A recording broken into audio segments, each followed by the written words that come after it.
इस वृत्ति को संशय कहते हैं, नहीं? और इसका लक्षण होता है अविवेक, अज्ञान। अज्ञान के द्वारा संशय होता है और संशय का परिणाम अच्छा नहीं होता है।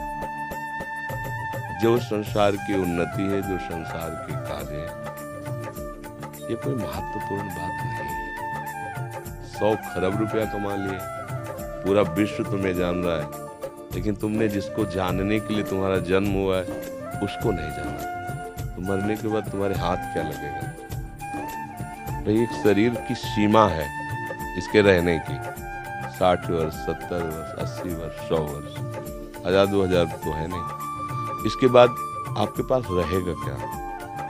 आपके विचार, आपके किए हुए सत असत कर्म, बस।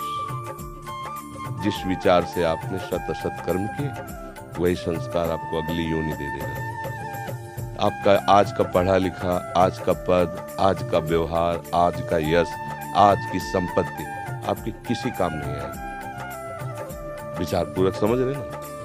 तो हमको थोड़ा विचार करना चाहिए कि जीवन का लाभ क्या है।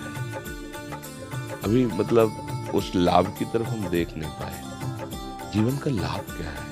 सत्य क्या है? विश्राम कहाँ है? शांति किसे कहते हैं? सुख का स्वरूप क्या है? जब ये प्रश्न आपके अंदर खड़े होने लगे तब तो मार्ग खुले। अभी तो इन प्रश्नों का प्रादुर्भाव ही नहीं हुआ है। जिसे मुमुक्षुता कहते हैं, वहां तक पहुंचने के लिए मुमुक्षुता अनिवार्य है। मैं जानना चाहता हूं ये सब है क्या?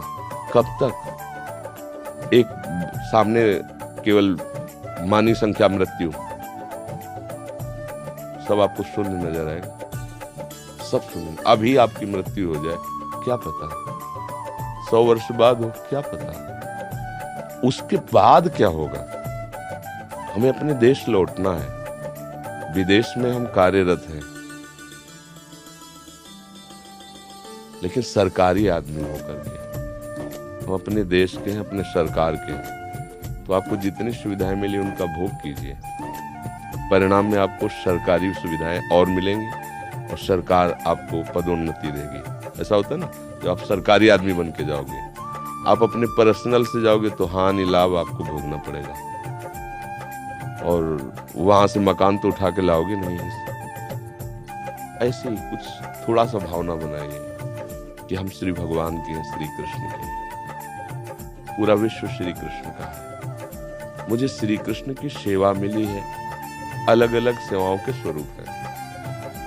कोई व्यापार करता है, कोई नौकर, लेकिन वो है ना भगवान की सृष्टि में। अगर उस सेवा को भगवान का मान लो, हर समय नाम जप करते हो और ये विचार करो कि यहाँ की उन्नति का कोई महत्व नहीं। भले किसी पद पर पहुंच जाओ, आपको गर्व नहीं होगा, बढ़िया जीवन चलेगा। यहाँ की संपत्ति का कोई महत्व नहीं है। संपत्ति सांसारिक भोग सामग्री देती है। भोग सामग्री इंद्रियों से भोगा जाता है। इंद्रियों से भोगा हुआ हर विषय मिथ्या है, स्वाप्निक है, उसका कोई महत्व नहीं। क्योंकि ज्ञान नहीं, इसलिए वो बात समझ में नहीं आती। अब हमारा जीवन सही मार्ग पे आ जाएगा, कोई संशय नहीं रहेगा। हर क्रिया भगवान को समर्पित करो। पूरी सृष्टि श्री भगवान की है और मैं उनका एक सेवक हूँ। मुझे ये सेवा दी गई है। ईमानदारी से उस सेवा को भगवान की सेवा मान के करो और नाम जप करो।